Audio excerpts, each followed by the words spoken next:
Bienvenue dans cette nouvelle édition du QG News. Au sommaire, un attentat a visé ce mardi au Mali un convoi transportant le ministre du Développement rural. 2 militaires de son escorte ont été tués. Le président togolais Faure Gnassingbe affirme son attachement à la Constitution, une déclaration en réponse à l'opposition qui souhaite une limitation du nombre de mandats présidentiels. Et le traitement des maladies cardiaques devrait connaître un nouvel élan en Afrique du Sud. Le pays vient en effet de se doter d'une technique d'imagerie médicale appelée angiographie radiale. Mais tout d'abord, cette libération d'otages au Cameroun. La présidence a annoncé ce mercredi que 15 ressortissants camerounais ainsi que le prêtre polonais Mateusz Ziedzic ont été libérés grâce à une opération spéciale des forces de défense et de sécurité. Les ravisseurs appartenaient au groupe rebelle du Front démocratique du peuple centrafricain. Au Mali, un convoi ministériel a sauté sur une mine ce mardi. 2 militaires ont été tués. L'incident s'est déroulé aux environs de la localité de Taboy, dans le cercle de Bourem. L'attaque aurait visé le ministre du Développement rural, Bokari Treta, en visite à Gao. Ibrahim Ndiaye. Au Mali, un véhicule d'un convoi ministériel saute sur une mine, faisant 3 morts et 6 blessés. Parmi eux, 2 militaires maliens qui ont perdu la vie ce mardi dans la région de Gao.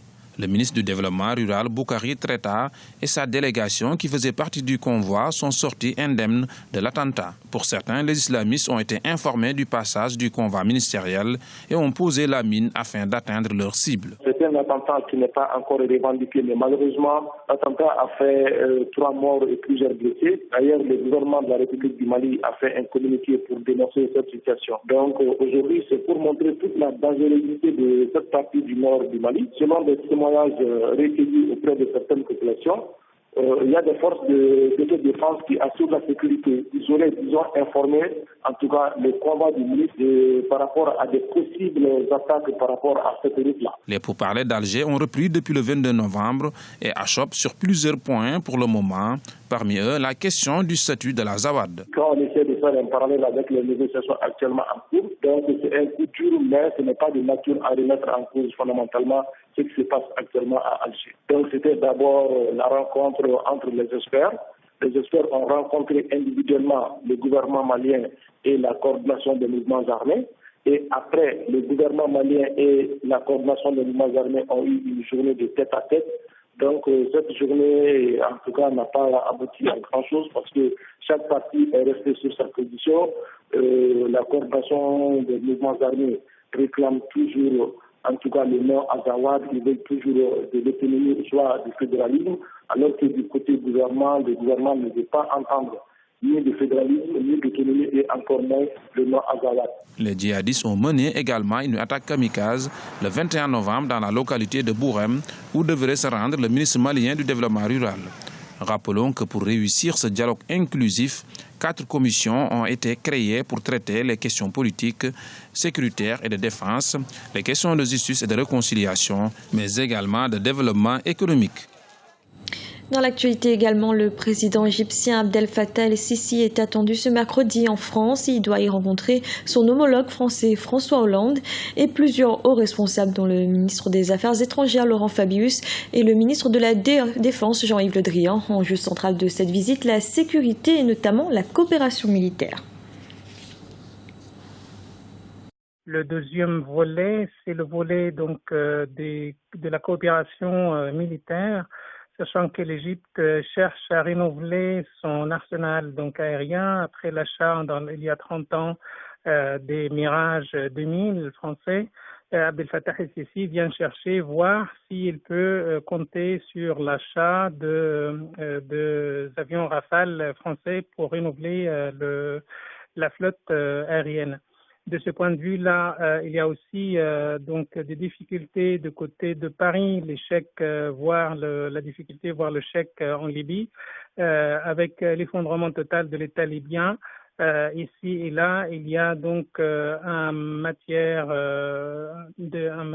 matière commune pour voir si la coopération entre Paris et le Caire peut donner lieu à des accords à la fois militaires mais aussi sécuritaires.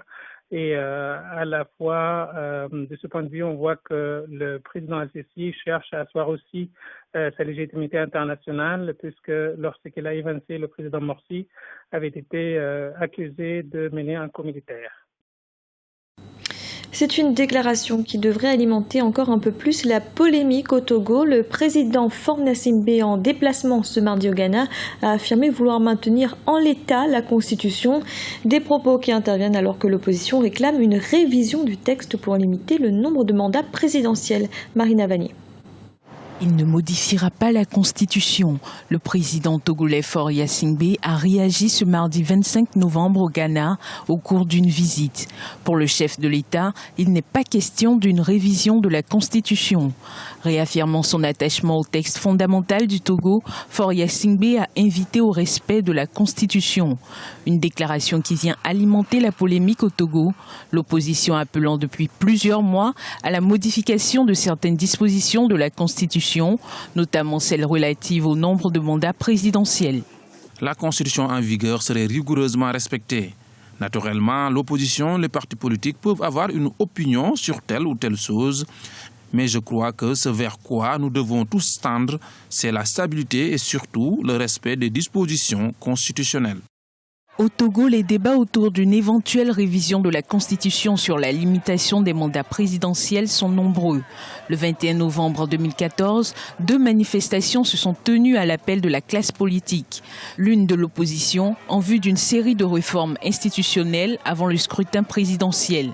L'autre manifestation rassemblait les partisans du pouvoir favorables au respect des textes, dénonçant par la même occasion une volonté d'écarter le président sortant Faure Gnassingbé de la compétition.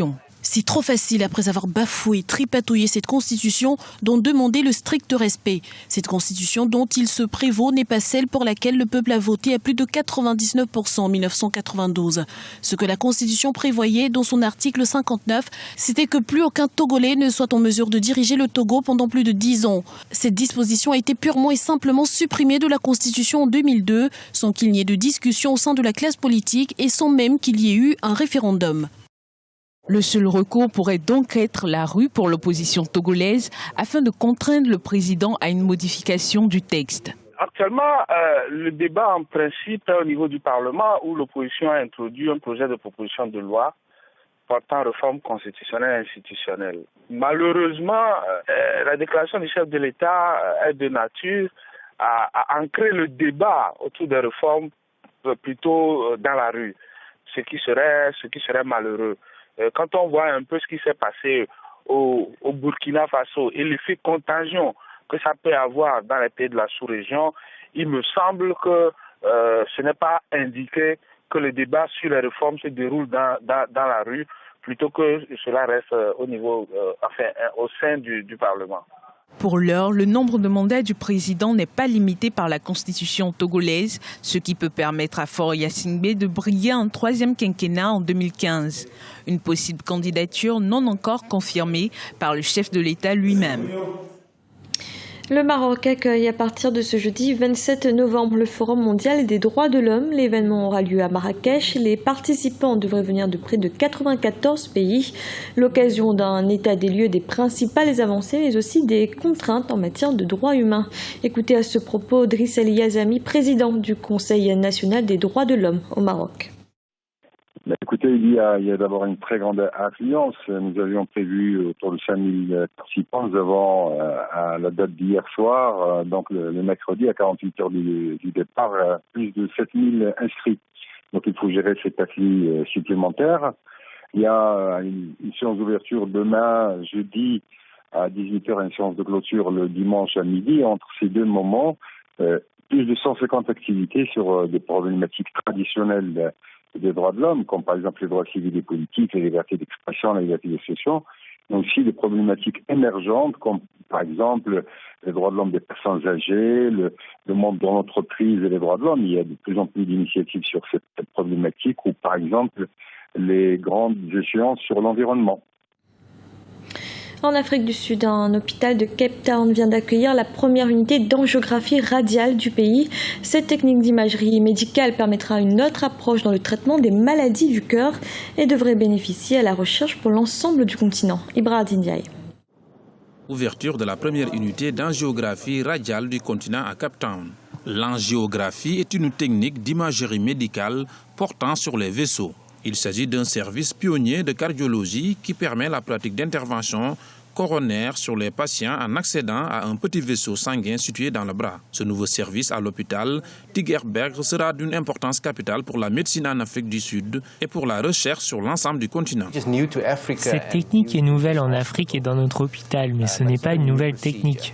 Vous savez que nous faisons des angiographies pour pénétrer au travers des vaisseaux pour atteindre le cœur et traditionnellement, nous entrons dans les vaisseaux sanguins au niveau de l'aine, l'artère dite fémorale, mais c'est une grande artère et des complications hémorragiques peuvent survenir et affecter le patient. Ce nouveau service constitue un pas important pour la recherche médicale car les cardiologues du continent pourront bénéficier de plusieurs sessions de formation.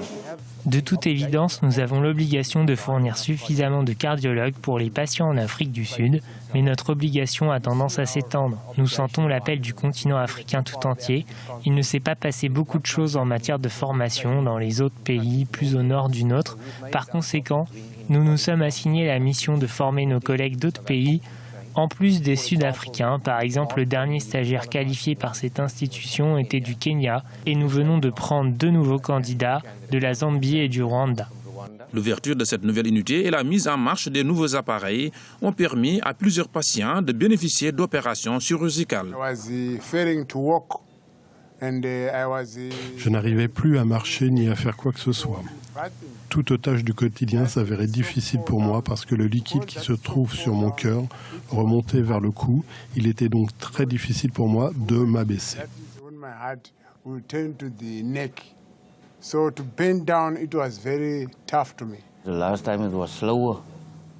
Avant, ça prenait plus de temps. Je restais allongé ici longtemps. Mais hier, ils m'ont téléphoné pour me dire que je pouvais enfin rentrer à l'hôpital pour me faire opérer et que je pourrais ensuite rentrer à la maison directement après. La dernière fois, j'ai dû rester ici 1 semaine. En Afrique du Sud, chaque année, plus de 50 000 patients ont besoin de soins cardiaques avancés. C'était le journal de la rédaction. Merci de l'avoir suivi. Retrouvez dans un instant une nouvelle édition de l'information.